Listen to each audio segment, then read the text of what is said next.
Hello दोस्तों, नमस्कार। मैं डॉक्टर सत्यम पाठक। आज मैं एक ख़ास बात आपको बताने के लिए आया हूँ कि कोलकाता में आरजीकर मेडिकल कॉलेज में आप देख रहे हैं कि एक बहुत खूंखार और भयानक दास्तां देखने को मिली है। इसमें आप देखते हैं कि एक डॉक्टर जिसको बहुत दरिंदगी से उसका रेप करके मर्डर किया गया। जो डॉक्टर लोगों की रक्षा के लिए होते हैं, अब वो ही सुरक्षित नहीं है, तो अब होगा क्या? मैं आपको ये बता रहा हूँ कि एक पीजी की डॉक्टर ममता करके, उनको बहुत बेदर्दी से मार दिया गया, उनका बेदर्दी से रेप कर दिया गया और उनसे बेदर्दी से मारने वाले और रेप करने वाले आज खुलेआम घूम रहे हैं। अभी पूरा देश इस न्याय के लिए दौड़ रहा है, न्याय के लिए चिल्ला रहा है। बट ये घटना है क्या, इस घटना में हुआ क्या है, ये सारी बातें मैं आज आपको बता रहा हूँ। इस कहानी की शुरुआत 9 अगस्त रात को 12 बजे जब डॉक्टर ममता ने खाना ऑर्डर किया और डिलीवरी बॉय खाना देने के लिए आया, तो खाना उन लोगों ने ले करके जब खाना खाया तो उसमें ये देखा गया कि कहीं डिलीवरी बॉय का हाथ तो नहीं है, तो उसके भी कॉल रिकॉर्ड्स देखे गए और उसकी भी तहकीकात की गई। उसके अलावा जो वहाँ पे स्टाफ में संजय रॉय करके थे, उनका भी तहकीकात किया गया और सीबीआई ने अभी उनको हिरासत में ले लिया।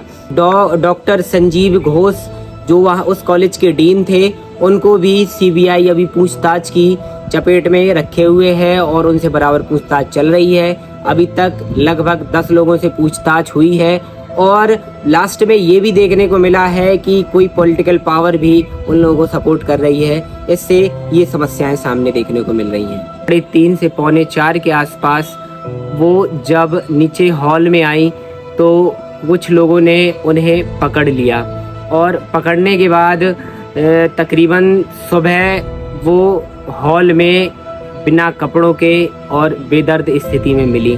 तो उनके साथ इस समय हुआ क्या, इन सारी बातों को मैं बताता हूँ आपको।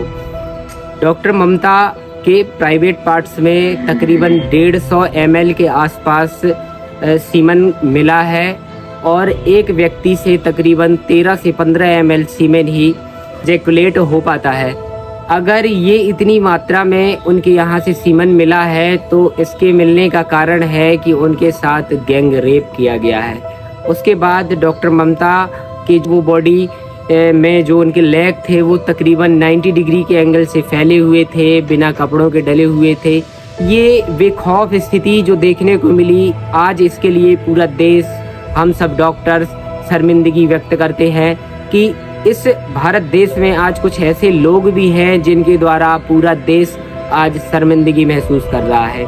पूरे देश में स्ट्राइक और कई सारी समस्याएं देखने को मिल रही हैं। जो ज़रूरतमंद लोग थे उनको भी अब चिकित्सीय सुविधा नहीं मिल पा रही है। इसका कारण भी केवल वो ही लोग हैं जिन्होंने ये दरिंदगी की है।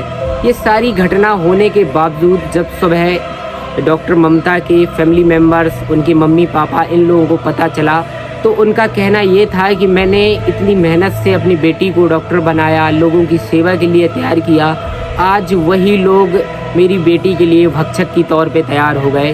और इसमें बहुत सारे लोगों को भी शामिल देखने को मिला है, बहुत सारे लोग इसमें शामिल हुए हैं।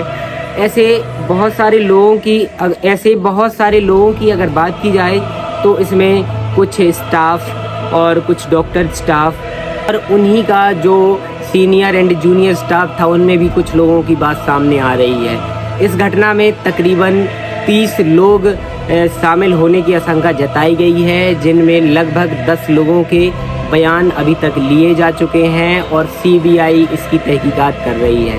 इसमें कुछ पॉलिटिकल पावर भी सपोर्ट कर रही है उन लोगों को और उसके साथ साथ कुछ पुलिस एंड गार्ड स्टाफ जो था वो भी उनका साथ दे रहा है।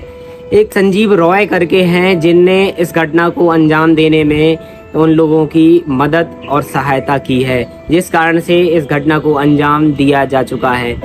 अगर आपको मैं ख़ास तौर पे बता दूं तो इसमें डीन और कुछ स्टाफ भी शामिल हुआ है। बट इसमें सबसे बड़ी कहानी ये थी कि इस घटना के होने के उपरांत अभी 2 दिन पहले ही जो डीन साहब थे उन्होंने अपना रिज़ाइन लेटर साइन करके कॉलेज छोड़ दिया है। तो इसको छोड़ने का कारण क्या है? ऐसी बहुत सारी तोल मोल के बातें सामने आ रही हैं, जिनसे ये सामना हो रहा है कि ये एक बहुत बड़ा जाल था। डॉक्टर ममता के ऊपर बहुत समय पहले से ही नज़र रखी जा रही थी और उनसे ये घटना अंजाम करी। ख़ास तौर पे कह दे तो डॉक्टर लोगों की रक्षा के लिए होते हैं, लोगों की सुरक्षित लाइफ को सेट करने के लिए होते हैं। बट अगर लोग ही डॉक्टर के लिए भक्षक और दानव का रूप धारण कर ले तो फिर डॉक्टर जाए तो जाए कहाँ। इसी कारण से दुनिया के डॉक्टरों ने एक गुजारिश की है, भारत के डॉक्टरों ने सेंट्रल गवर्नमेंट है उस गवर्नमेंट से गुजारिश की है कि इस घटना में जितने भी लोग थे उनको साफ तौर पे मृत्यु दंड ही देना अनिवार्य है। नहीं तो फिर डॉक्टर की डिग्निटी का क्या होगा। डॉक्टर्स जो लोगों की सुरक्षा एक आत्मीय बल के साथ करते थे, फिर उनका क्या होगा। फिर किसी भी काम को करने के लिए मन नहीं काम करेगा, आत्मा नहीं काम करेगी। और जो मदर फादर अपने बच्चों को, अपनी लड़कियों को अगर डॉक्टर्स बनाने की सोचेंगे भी तो अपना हाथ पीछे खींच लेंगे और अपने बच्चों को किसी और लाइन में जाने के लिए कहेंगे। आप लोगों से साफ तौर पे मैं एक ही बात कहना चाहता हूँ कि उन लोगों की जो ये तहकीकात है बहुत जल्दी पूर्ण होनी चाहिए और सीबीआई जो काम कर रही है वो बहुत बखूबी तरीके से अपना काम करके उन लोगों को जा करके मृत्यु दंड दे। और भारतीय संस्कृति की अगर बात की जाए तो भारत में कभी भी किसी भी युग में अगर किसी नारी या महिला का अपमान किया गया हो या किसी भी तरह का उसको कष्ट दिया गया हो तो कैंडल उठाने से कुछ नहीं होगा। हमें महाभारत और रामायण की कथा को दोहराना होगा।